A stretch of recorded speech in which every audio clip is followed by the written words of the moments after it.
Hi, my name is Kevin McDonald, and I'm declaring my independence. Independence from what? Why, negative thoughts and energy, of course. Chief among them, hate, division, and fear. You see, I know that we're all one, and together we can solve any problem, save our planet and each other. Please, join me as we come together as one and choose a better way to be. So now, let's begin with my independence report.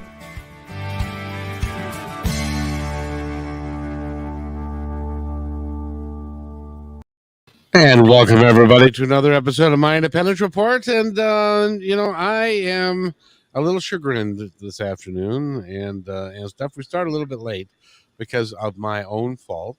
And I apologize to Lynette for that. But in any event, she has been quite a trooper and she's already forgiven me. So that's cool. So I won't go past that, but I want to thank Lynette, and I want to thank everybody for tuning into Positive Talk Radio as well as my Independence Report. Two different podcasts, but they both have pretty much the same message, and she'll be on both of those. So you can find her at positivetalkradio.net or myindependencereport.com, and also on YouTube at My Independence Report, or on YouTube at Positive Talk Radio, or on 3 different Facebook channels. So she's going to be all over the place, hopefully. And I want to thank you and welcome Lynette to the show. How are you? I am fine. Thank you, Kevin. So nice that you have me on the show. Appreciate it. Thank you for being who you are, because a lot of people just hung up on me and said, no, I don't think so. Not me. Well, you are simply awesome. And one of the reasons is, I guess, this is a great way for us to explore whether or not you meant what you said when you wrote the book, because apparently you did. Yes. I'm all about forgiveness and I'm all about gratitude. So I'm grateful for the opportunity to spread those messages, especially gratitude. Absolutely. Well, a lot of people have got problems with gratitude and saying thank you and being at heartfelt, but we don't recognize how much it can mean to somebody, do we? No.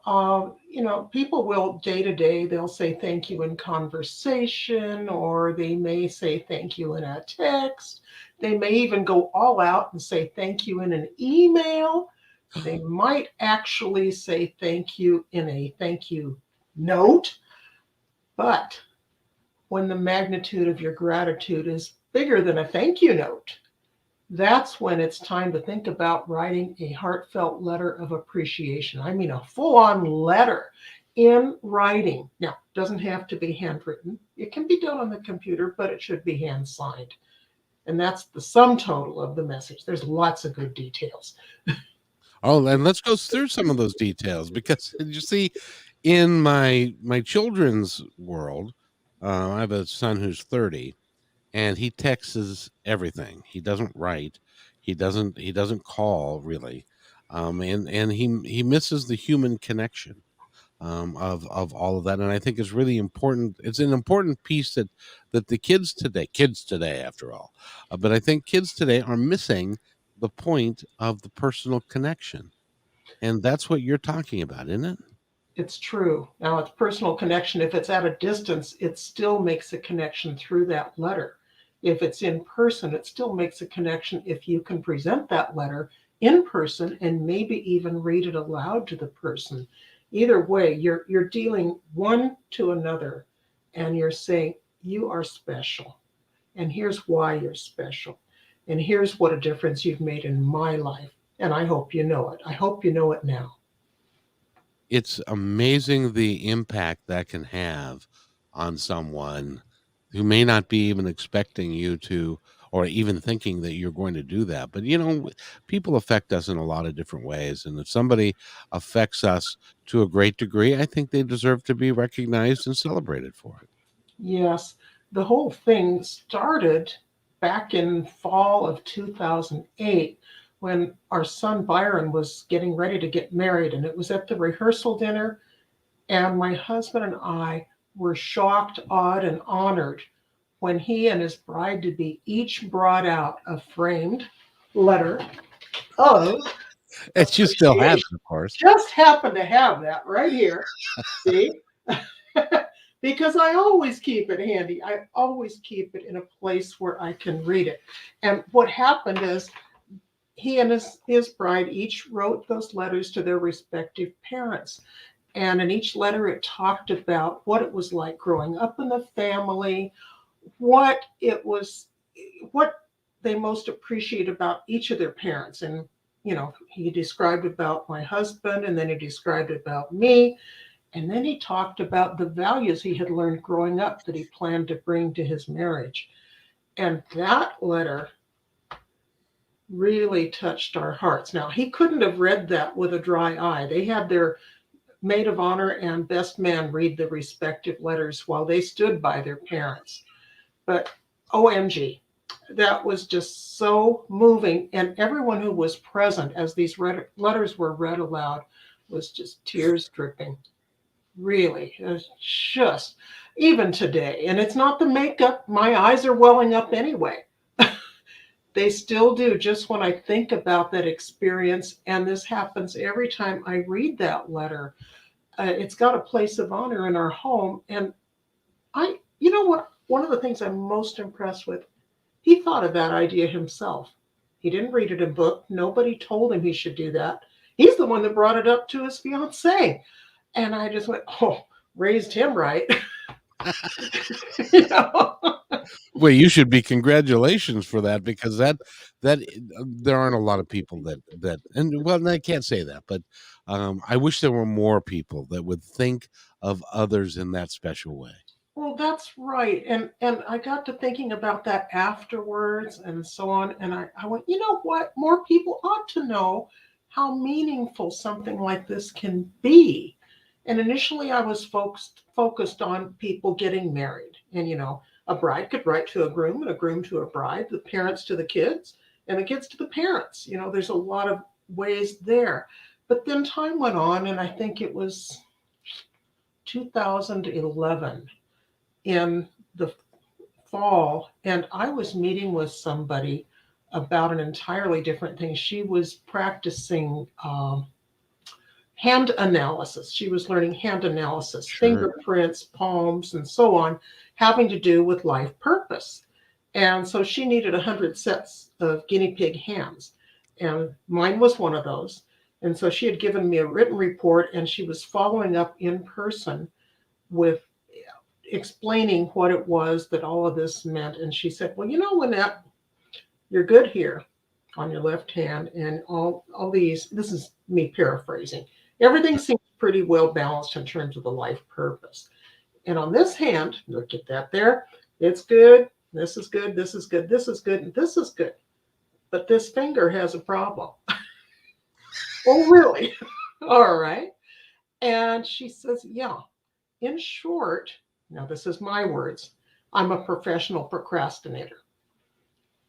When I get big and brave and I want to do something, I'm gung-ho and I'm right in there until the last second, where if I take this final step, it's either going to mean big failure or big success, but either way, it's big change. And I'm scared of change. So I freeze.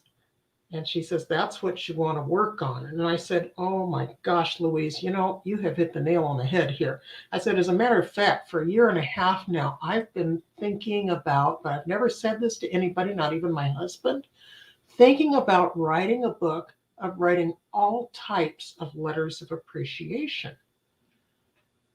Now, that's the first time that came out of my mouth. And words have power, I've discovered. Because as soon as it was voiced, here came another voice here. And it said, your book will be published by August 15th. Excuse me. And I said, Louise, you'll never guess what I just heard. So this was November of 2011. And I published my book and had my book launch by August 15th of 2012. And Heartfelt Letters to Treasure is the name of the book, and how to write them. It really is cool, because the art of writing is kind of fading. It can. And it is, as an example, my mother, who's since passed, she used to write my kids in cursive. They had never Oh, seen anybody write anything, so they couldn't oh, read it. yeah.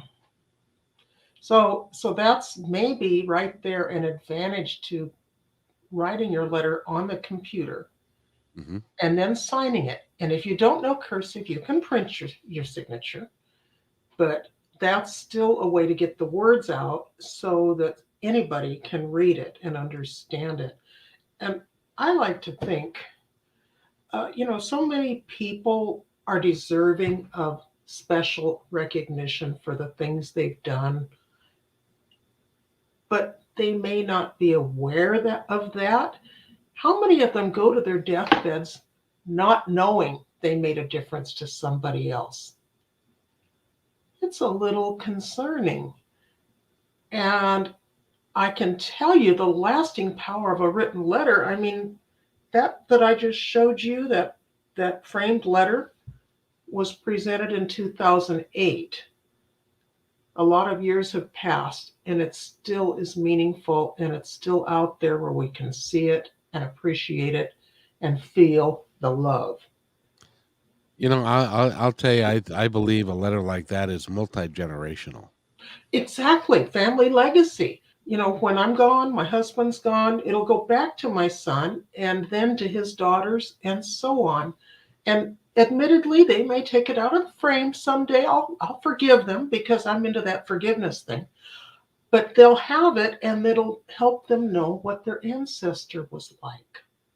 And I guarantee you it will not leave the frame. It will become a place of honor in whoever's home it happens to be, because Hmm.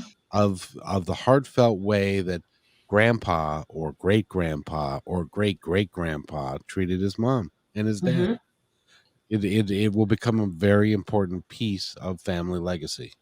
That's right. Exactly. And that's So you I can't think of anything more valuable than that.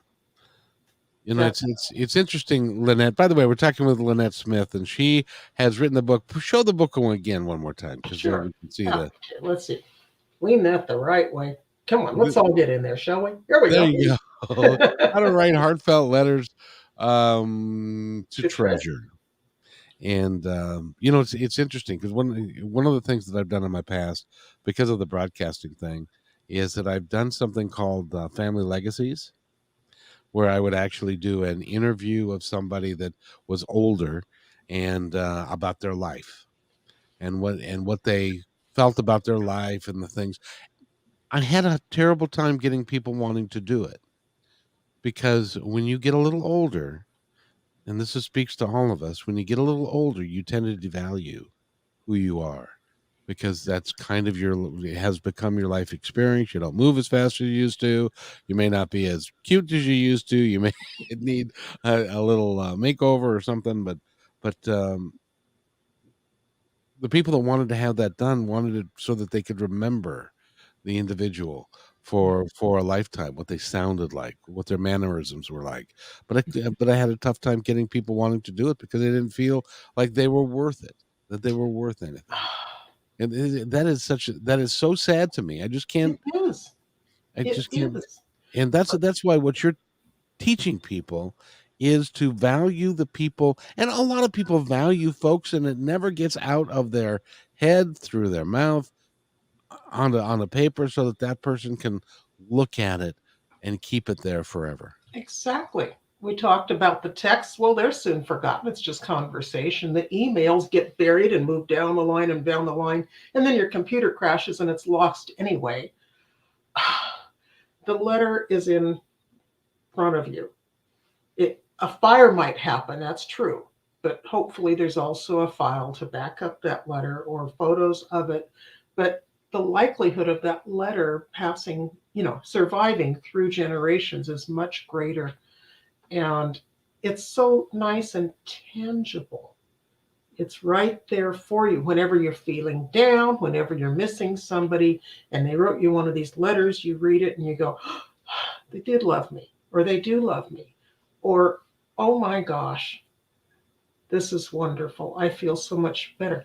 How many people, I could say, how many people end up not knowing they've been appreciated? Oh, many. Yeah, and it's just too sad. So this is an effort to get the ball rolling and to get people to express that. And even if, I mean, my book, I'm going to set this off to the side. My book explains how to write one of those letters. I've even got bookmarks, free bookmarks that have a little one through, come on, get in there, 1 through 5 sort of a list. I'm going to read it right now. Anyone who wants to take notes, here's how to write the darn letter, okay? Start with a shared memory you both treasure.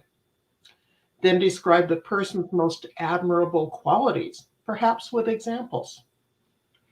Then talk about the positive difference this person has made in your life or in the lives of others, because you might write a letter to a public figure or someone who's a wonderful local volunteer, for example. The next thing is to express your gratitude. And finally, write your name. That's very important to write your name, but Yeah. also, you said earlier that words have power, and the um, talking about gratitude and how grateful you are for who they are. Those words have got immense long-term power in somebody's life, It's true. It's true.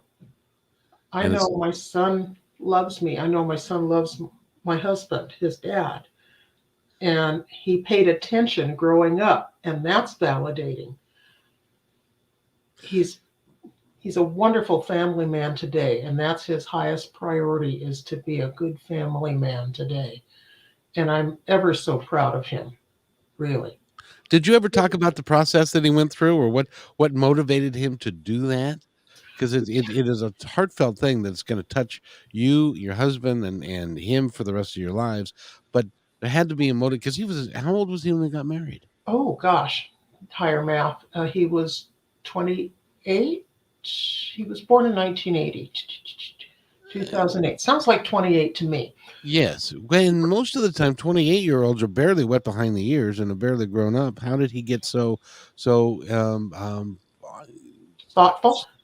that would be a good word. I wish I'd have thought of it. Yes, Thought that's of it. Yeah. how did he get Well, to be so thoughtful?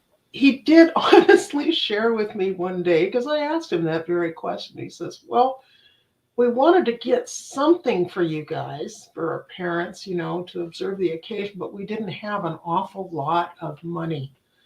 And he says, and I finally realized I could write a nice letter to the two of you. And I brought it up to Rachel, and she says, "Yeah, good idea." And so she wrote one to her parents, he wrote one to us, and they framed them, and the rest is history. The funny thing about that is they didn't have enough money, but they gave you something that was priceless. Yes, exactly. I wouldn't trade that for anything. Not for anything. Because it was heartfelt, it was real, and it was something that they can't duplicate. And no matter what they bought, it wouldn't matter. That would grow old. In 20 years, you might say, "Now, where did we get that? I forgot about it. Where we got that?" But a letter like that, you'll never forget. Never forget it. So it's just wonderful. Um, so interestingly, a couple of weeks after I had that little voice of guidance coming in and saying your book will be published by August 15th, being the methodical copy editor that I am by profession, I had to make myself an outline as to what I was going to write about. And about 2 weeks down the line, what it looked like was a really multi-level table of contents, many levels, and things I was going to remember to discuss. And I was at that development stage. I was not concerned about what to call the book or anything else. One morning I was brushing my teeth and brush. And all of a sudden, here comes this voice again. And it says, "How to write heartfelt letters to treasure for special occasions and occasions made special." And I went, "Ooh, spit up, toothpaste, grab a notepad, quick, And I wrote that down, and I thought, dang, that looks like a pretty good title. I wonder. And I ran it by about 3 people I knew who had credibility in the book publishing industry. And they all agreed it's long, yes, but it's descriptive and it's good and you should keep it. So I did. I gotta ask you, Sure. the voice that came through, where do you think that voice came from? It's called the voice of guidance, and I firmly believe in it. If you're quiet and still and you listen to it and you're open to it and you get used to listening to it, it connects quite a lot. Oh, I couldn't agree with you more. It's vital that it's part of who we are and part of the our I call it our entourage. Mm-hmm. It's folks or guidance or God or whatever you want to call it, It's your and peeps. yeah, that's very good. I like that. Mr. Peeps on the other side is looking out for us to do what we are born to do Mm-hmm. and is willing to help us in any way possibly that they can. And in your case, you didn't need a whole lot of pushing. You just needed a little shove. Yeah, not to jump off the cliff, but to say, you can do this. As a matter of fact, you're going to by August 15th. Oh, okay. Well, you were also you by profession, you work with words and you're a copywriter and you do all of those, an editor and stuff. So you're used to that world and Sure, that language. So it's sure. but it's just a natural progression for you. Yeah, that little voice of guidance I talked about, I've got a cute little side story. Another day it visited, and it had nothing to do with the book. It was on my birthday, coincidentally, also in 2008. I was going to go to a meeting on a Saturday morning down in Encinitas, about 72 miles away. And so I was heading out from my neighborhood, and I turned a corner and I saw a garage sale. And I didn't hear the frantic, hey, it's a garage sale, stop here. No, I didn't hear that one. I heard, stop here. So I did, because I learned to listen and follow. And I had no idea why I was stopping, but I did. I didn't even survey the things on the front yard. I just went, okay. And I got out. I talked to the lady standing in front of the garage. I said, good morning. She says, good morning. And I looked down, and there was a purple bowling ball. Now, backstory. Years ago, when my son was a teenager, we were in a junior adult bowling league, and I had picked up at the Salvation Army a used bowling ball that worked at the time. As a matter of fact, though, when you're holding the bowling ball like this and it's got something written across here, it Yeah. said Bertha. Well, okay, but I bought it. It was purple, my favorite color, and that's what I had all this time. But it's funny, when the years go by, those holes shrink. Did you ever see that happen? Those holes shrink. And so I was in the market, and here was another purple bowling ball. And I went, let me see. And first of all, I noticed it had 3 holes just like it needed. And so that was good. And then I put my fingers in there and they fit. So that was good. And then I lifted it up and it was 12 pounds like my other ball. So that was good. And then as I'm holding the bowling ball, where my old one used to say Bertha, this one had L period S period, my initials. Yeah. So I said, Wow. how much for the bowling ball? And she says, I don't know, 50 cents. And I said, sold. And so I call that my birthday gift from God with a small handling charge. That's an amazing story because there it happens all the time. It happens to all of us. Some of us ignore it. Some of us pretend that it never existed. But if you're quiet and if you're listen, and even more so, if you hear that voice and don't disregard it, You because a lot of us recognize do it. that. It's not Yeah. the devil on your shoulder. Yeah. It's the other one. Right. And it's So not the garage sale boys. so it's like when it said when you're about to leave your home and you forgot your cell phone and you hear this little voice, don't forget your cell phone. I always go get my cell phone because I don't know if that means that I'm going to need it during that trip Mhm. or not, or whatever it is, because it's Sure. vital that we pay attention because we're not alone, and that's the No, most we're not. comforting thing about it, Lynette, is that we are not alone and that we have people looking out for us. Yeah. We're just souls in a shell. We're using that shell for a while. That's all. And Exactly. we try not to waste it. As a matter of fact, look, here comes another little side story, still nothing to do with the book. But do you see that purple binder back there on the one? Let's see, go there with that one. Yeah. All right. It's called Lynette's Vignettes. Little stories I get in the mood to write from time to time about things like that bowling ball, things that really have happened to me or observations I've made or whatever. And it's a nice way to get the thoughts down. And I do talk, I about 3 weeks ago, I finally was inspired to write a kind of an introduction. The intent of this binder is someday at my life celebration to put it out there with a bunch of sticky notes on the side, let people thumb through it. And if they want a copy of a story, put a sticky note on there saying, send me this one, and then whoever is left behind is supposed to do that. And I'm making sure everybody knows this. But I thought, after that life celebration's done, this is going to be passed along to my son and then to his daughters and so on. And I wanted to put an introduction in there, so I called it A Letter to My Loved Ones. And one of the concepts I described early on in there was how, here we are in, before we're taking a body for an earthly lifetime, say, I'd like to live a lifetime where I can learn more about X, Y, or Z, and you go, cool. And you're put into a body. But the problem is when you go through the birth canal, you forget what you wanted and you're starting from scratch. You're still given the circumstances and the opportunities to learn what you wanted to learn, but you also have free will and you can ignore it or you can pay attention and learn from it. And as a result, because of that free will, when we get done with this lifetime in this shell and our soul moves back up to source again, we might say, wow, that was really fun. I learned a lot. Or, wow, that was so cool. That was, or we might say, crap, I blew it again. Yep. And sadly, we say I blew it again more than we say, wow, what a great mission, and I accomplished what I came out to do. And I noticed before your show that you have apparently interviewed Neil Donald Walsh at one point, and those conversations with God.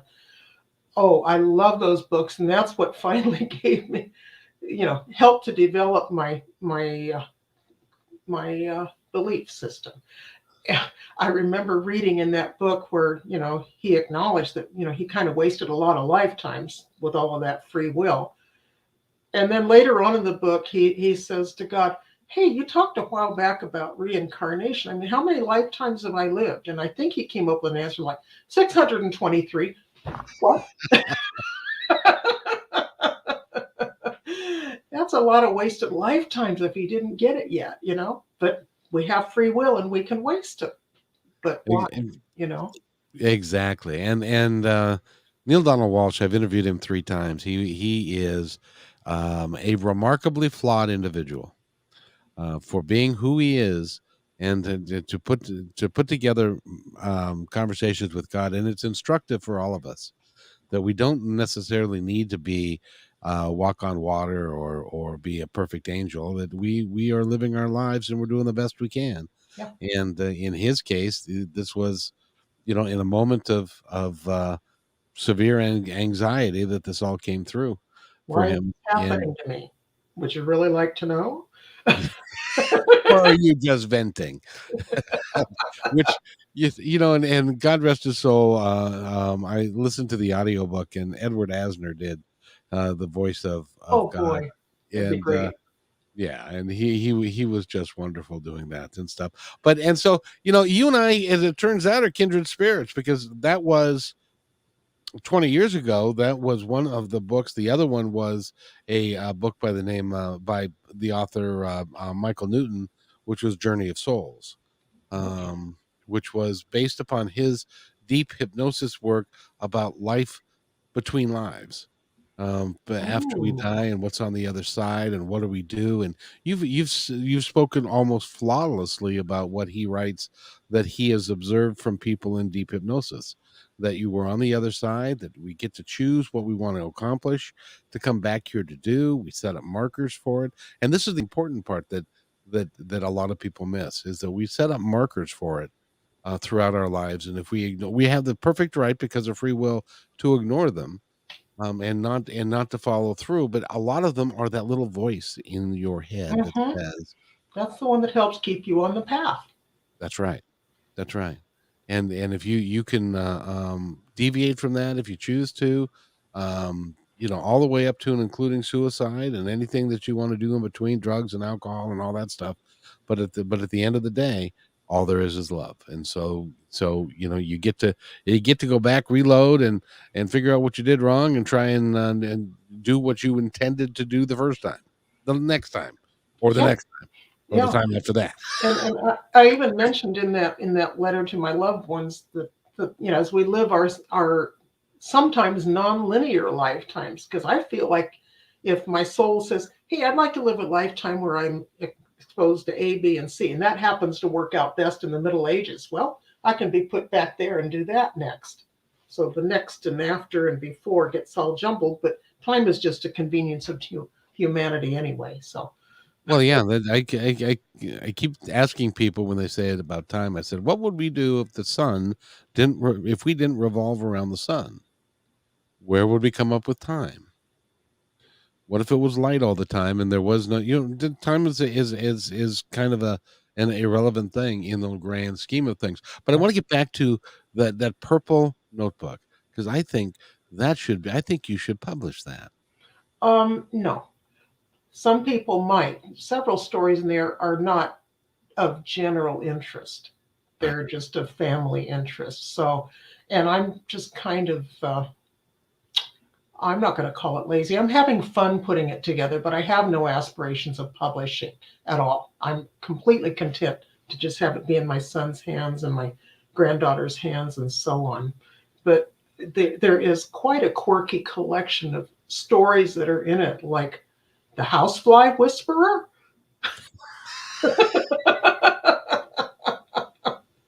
see, that would be fun for people to read. So That one would. That one yeah. would. But the story about my interest in arrowheads, yeah. Another story about what sent me on the path to work and play with words, limited audience. So there's things I want my family to know in case they're curious, but I'm not at all focused on saying, well, this would be publishable, this would be marketable. No, this is just fine as a 3-inch binder. What I'm excited about is that when we get done with this, I'll be able to send you a link so that you can download it, and so you can put it on a CD or a DVD, and have it for your kids for future generations. Thank you. I'd love it. I'd love That it. that really is cool, because I got to tell you, you are a very special lady, on more than one on more than one front, and you proved it to me because because I was a little late and What are dysfunctional. you, human? No, I'm not allowed to be. Let's talk more about your book. It was published in 2011, Yeah, and in 2012. 2012, August of 2012. Yes. And the motivation was that you wanted to help people understand. Now, this was after your son got married, Hmm. and so that motivation was the feeling that you got from what your son wrote for you. You wanted other people to have the ability to do it, and a lot of people don't know how to write, and so Right. they're intimidated by it, so they won't do it. So you wanted to help them with that. Exactly. So not only this book is a little bit shy of 250 pages, but I've also come along for people who think that's scary at this thick. And I've made 6 themed guides where I've extracted the 19 essential pages from the beginning that applies to any letter, and then focused on different types of letters after that, because maybe they only intend to write one very special letter to a military service member or a supervisor or employee or an older friend or relative. So they're just focused on one. Well, these little themed guides, they're on Amazon and other places too. They're just an eighth of an inch thick. That shouldn't be scary.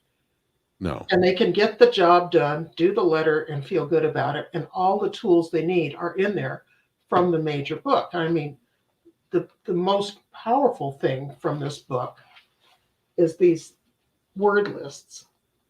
I'm trying to focus in a way. Oh, very Um, nice. They're demographic word lists. I think, what are we seeing here? An older man, that's just one. You've got 72 words, the most powerful positive words that could apply to an older man. So if you're stuck for what to write, you go find the right demographic list and you go, that applies, that applies, that applies. And you might find 15 things. You say, I'm going to write about these three. So that's a wonderful jumpstart. Kind-hearted, light-hearted, self-educated, reasonable, proficient, accomplished, capable. Words like that that apply to an older man. And there are 15 demographic words like that. So that's the best place to start. But So if you that's have, oh, I'm sorry. I'm sorry to. I was just saying to myself, that's a remarkable idea. I never would have thought of that. That's gorgeous. That's great. thank you. And oh, that's not the one I wanted to show. Hang on, I'm going to hold up something else, and someday I'll learn how to hold it up right. There it is. You can take those words, even if you're not writing a letter. You can take those words. Come on, let's do this. Peek out there. Come on. There we are.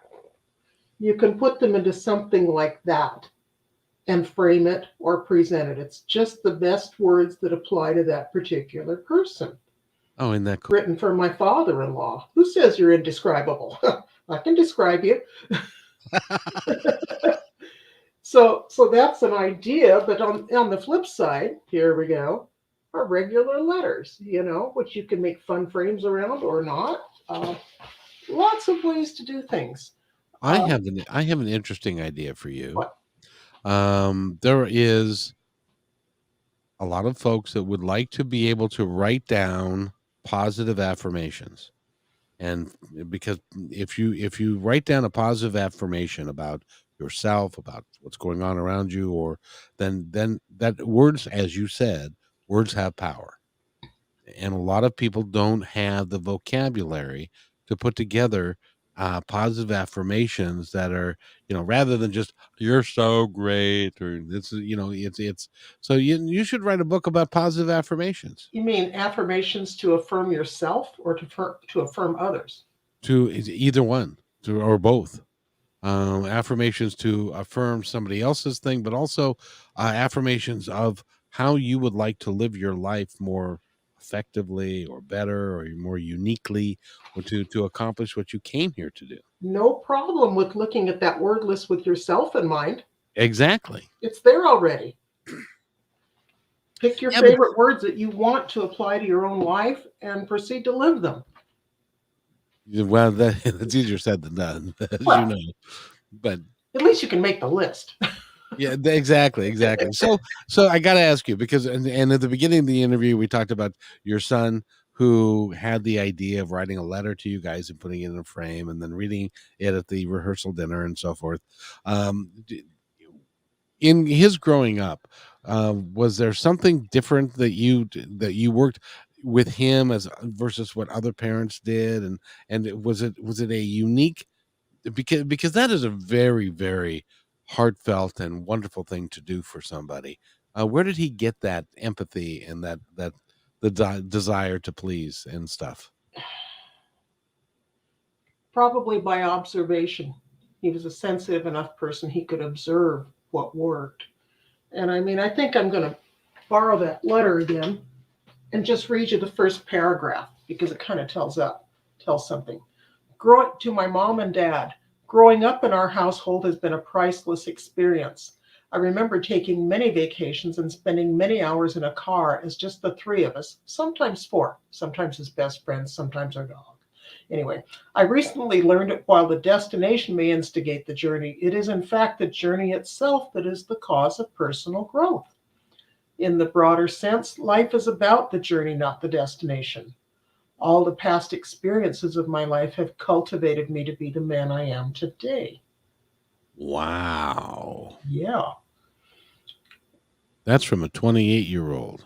Yeah. And then the last paragraph, there are far too many experiences in our lives to share in this short letter. I understand it has been at times difficult to raise me. It really wasn't. I will always be eternally grateful for the experience I have had with such wonderful parents. I have tried to highlight a few things I have learned. I will continue to try to be a good person and now a good husband. One chapter of my life now comes to an end, and I will now embark on the next leg of our journey with my wife, Rachel, riding shotgun. Now, was her letter to her parents as equally heartfelt and articulate? It was slightly less, but still appropriate to who she was writing to, because they're kind of on the surface and so forth. And she talked about how, yeah, Dad, I know I've got a temper just like you do, and so on like Oh, yeah. that. I'm not sure I want that in a letter that's going to be multi-generational, but Well, you it know, was, it is you what it know, is. but then she made light of it and said, but I catch myself at it and I do better, just like you Yeah. do. Oh yeah. Well, you know, it's interesting. I just love what you're doing. And by the way, how often do you get out to do before COVID? I should mention to get out to do book signings and to talk to people. Yeah, I think you'd be a wonderful speaker. Thank you. And I'm always available. Of course, a lot of that happens on situations like this with podcasts and radio shows and so on.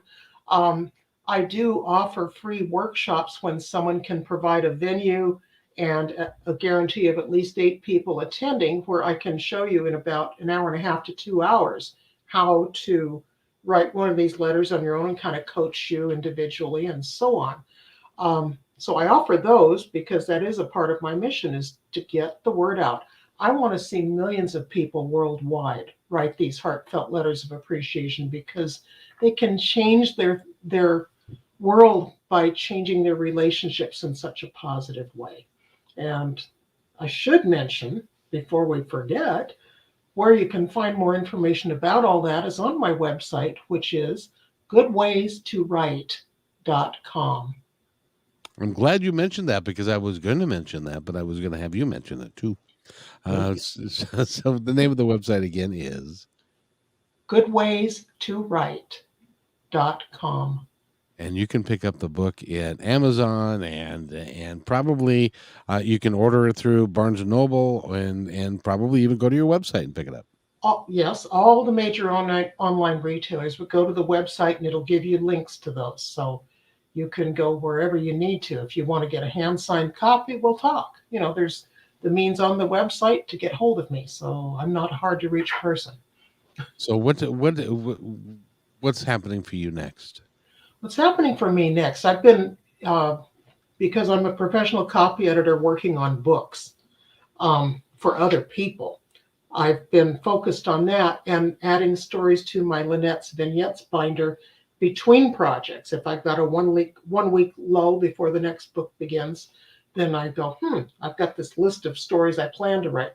We talked about time. One of those stories is called Accordion Time, because I believe firmly you can stretch it and squeeze it and it can work to your advantage.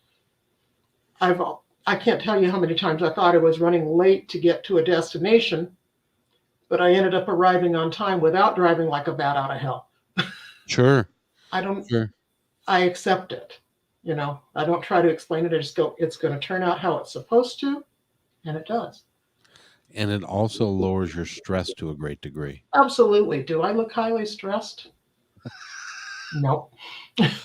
Um, ladies and gentlemen, I have got to fess up here, only because it validates your point, and that is that you were prepared to come out. Well, first of all, our initial conversation was you were going to appear on a Thursday, but then you mentioned, well, we've got the garbage man comes and the folks are mowing the lawns and it's going to be really loud, and so let's reschedule. And that's where I got confused, and so we rescheduled for today. And so I get this call at the time that we were supposed to start, and it was like, oh crap. And so we were supposed to start right now, and I figured you'd say, well, screw you, and hang up. No, you didn't do that. You said, well, I'm here, let's get started. And so I set it up, and here we are. And I have to tell you, that is the most gracious act of a most gracious lady. And you are who you say you are, and the book is who you say it is, and it's just remarkable, and I thank you. Thank you. Thank you. It's been wonderful. You're dynamic, and you're everything that I'm so glad that we've had this time together, because it means a lot. And it's going to mean a lot to a lot of people, because you are a a wonderful person, and you put something out there that anybody can take advantage of, and they can have that feeling, and that the a lot of people say they love people, but they don't have the ability to be able to write that down so that they have that as a memoir. You do, and you can help them. This provides that ability. And if anyone out there wants to get hold of these little bookmarks, Those are cool. they are. They inspirational. It talks about, hey, here's why to write one, here's how to write one, and here's how to get the book if you want to get the book. But in the meanwhile, you've got the cliff notes right there. And I want people to write those letters. Now, if anybody wants to get a dozen or 2 dozen or 3 dozen of these, no charge, write to me. Go look on my website, goodwaystorwrite.com, for the contact information. Write to me, say, will you send me some? I want this many dozen, and I will send them. They're there to be shared. And That's awfully generous of you. That's very nice. thank you. And on the other side of it is with regard to those workshops, which I can conduct by Zoom or some other platform. If you'll provide, the setup and so on, I'll show up and I'll teach that.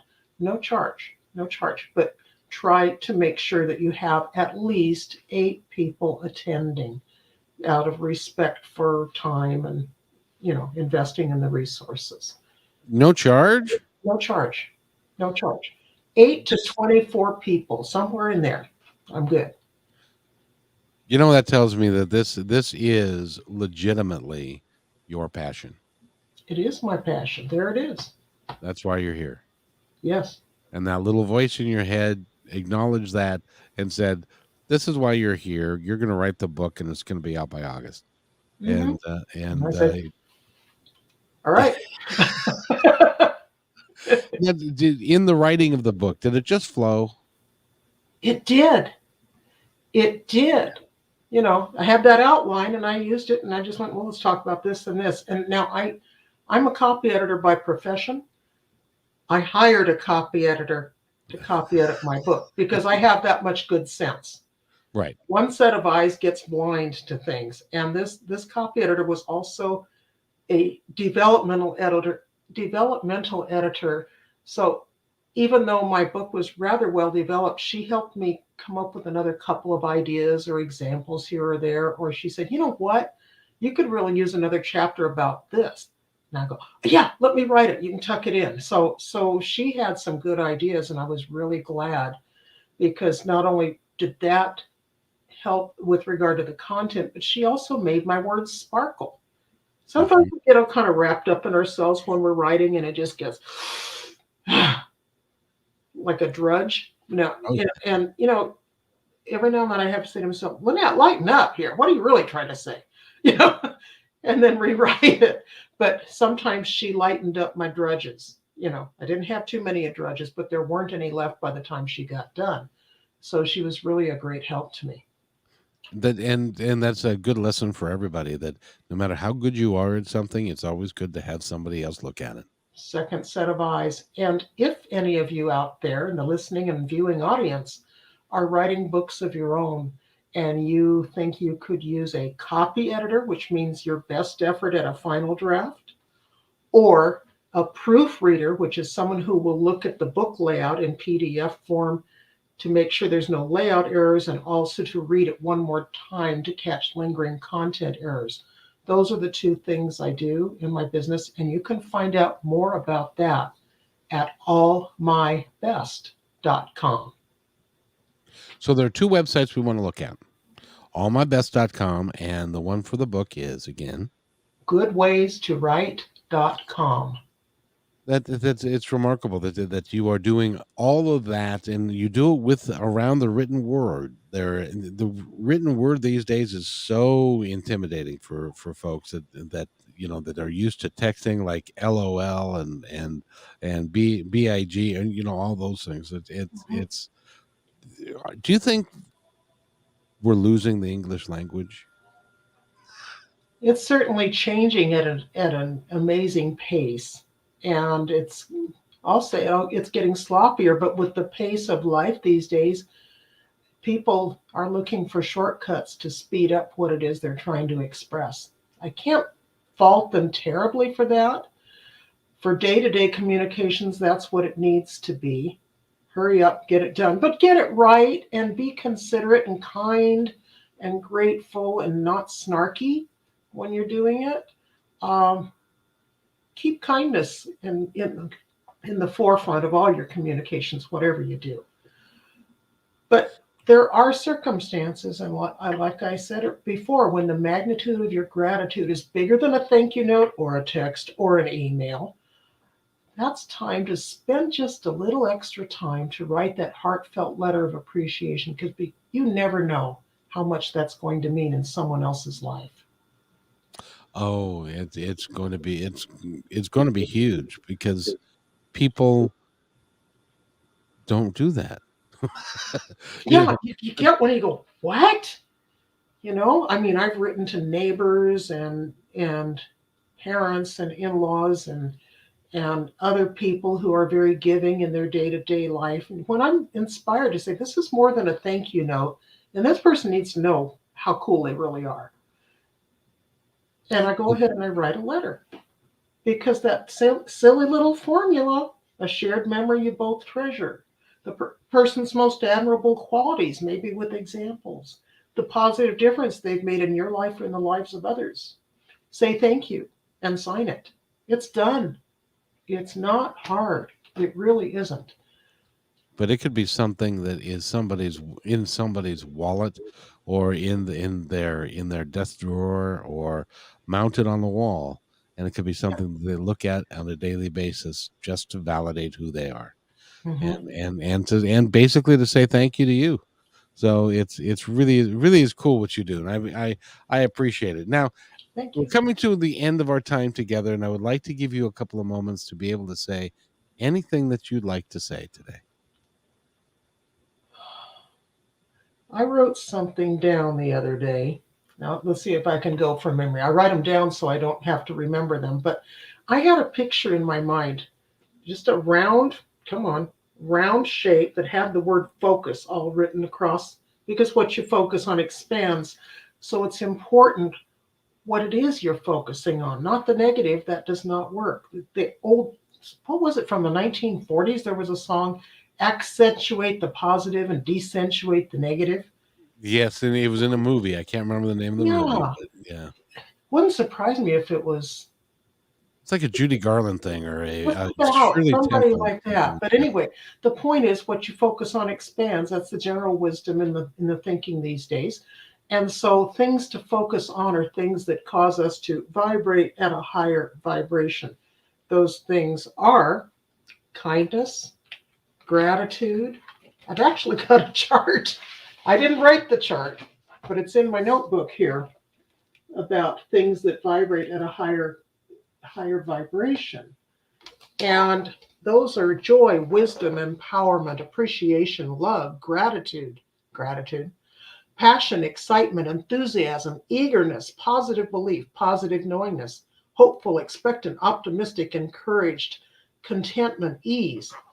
Those are the higher vibration emotions. And if you focus on those, you bring into your own experience more of that same thing. And you can't go wrong. You're exactly right. Exactly right. And I got a favor to ask of you, a Sure. question, if you will. I in addition to the podcast that I do, I've got two podcasts, two video casts, and I also do a radio show on KKNW 1150 in Seattle. Would you appear on that show? You Can betcha I I? would. I do it on Monday at 9 a.m. And Wednesday at 4 p.m. I'll be in touch with you, and we'll figure out a date and a time, because your message transcends writing a gratitude letter. It is a lifetime pursuit of everything that you're doing in a really positive way, and it shows in the relationship you have with your son. I suppose the same thing would be true with your husband and the people that are around you and the people that know you. they know you as being somebody special and somebody unique. I'm also nicknamed the Happy Hugger. I stole that from, was it Leo Buscaglia? I forget. He called himself the Happy Hugger, and I call myself that today because I need that connection. You know, we're in these bodies and we think we're individuals, but inside we're really all one. And this is a reminder. You know, Oh, go here's ahead. what, really fast. Um, I hug my friend Louise, I mentioned earlier. We hug, and I've explained the process. You know, we're hugging, it's not just a quick little, there, you're done. We just hang on, and we feel this energy build and crescendo, and we both feel it at the same time. And when it crescendos, we consciously send it out to the universe, that energy, for the universe to use any way it wants. And I coined a name for those hugs. I call them Biasi hugs, Biasi. Blend it and send it.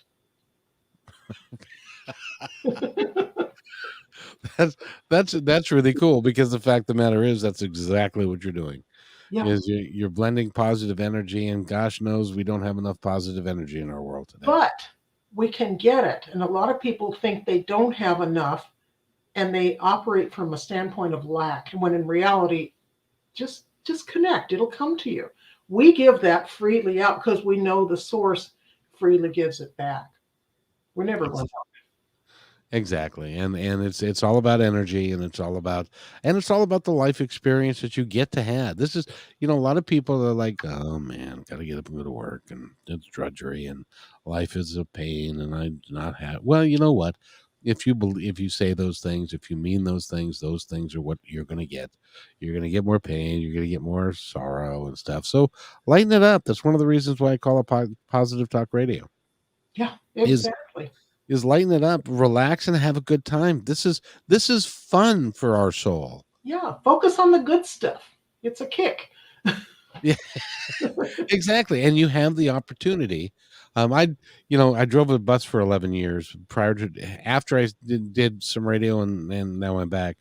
The difference between how I perceive people before I drove a bus in Seattle versus now is completely different, because I've seen a completely different side of life. And there are so many people that don't feel like they're worth anything, and that's so sad.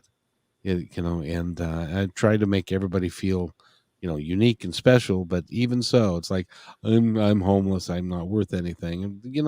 And I get the fact that their life experience may have called them to do that. Maybe not, I don't know. It's free will and all that, but they have a lack of respect for themselves. And if people could do that more, and people could take care of each other and love each other a little bit more, and because we are all one, that would make life so much better. Yes. Believe in the unity rather than the separateness. There is no separateness, and for some people that's very uncomfortable, because for because they don't want to be the same as somebody that they perceive to be different. Well, we're each a creative spirit in a body, Yes, and all that creativity is unique with the individual body. So exactly. they're still entitled to their uniqueness, Oh, sure. but to And express it. I just Yeah. want people to be happy, because life is so much fun when and meeting people like you. They're just you really, really, really have made my day. Thank you. And you have made mine. And I Thank honor you. you, and we're gonna work more together, because your message is timeless, it's needed, and it can make somebody else's day. I want you to be able to have a forum, so that people are sitting in their driveway because they don't want to turn off the radio because of what you're talking about. Thanks. That's what I'd like to. Yeah, just in closing, I just have to say, when I was doing this positive talk back in 2003, and I had to give it up for financial reasons, and the last show that I did, the outpouring of people that I had never known, that I never knew, never had the opportunity to meet, that were impacted by the people that I brought on, the show that we produced, was truly humbling. So the impact that we had was terrific. The impact that you've had nobody knows. You'll never know how many people you've impacted. And as well it should be, I suppose, because that means that you sold some books. Regardless of book sales, write the darn letters. They're worth it. Exactly. Now there's a bumper sticker for you. Write the damn letters. They're worth it. So, Lynette Smith, your website again is goodwaystowrite.com.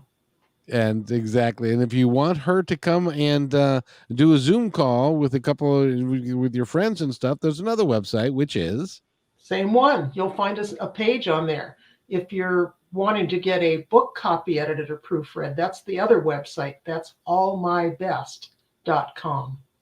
Well, when I get my book done, I'm still on page 1 after 6 months. So I'm when I get it done, I'm going to send it to you and have you tell me whether or not it's worth a darn or not. But who knows? Mine is not to judge. I just help you sparkle. In that, there's another bumper sticker. Oh, well, I'm just full of it. Lynette Smith, if you'll stay right where you are, I have to do this, and then I'll be right back.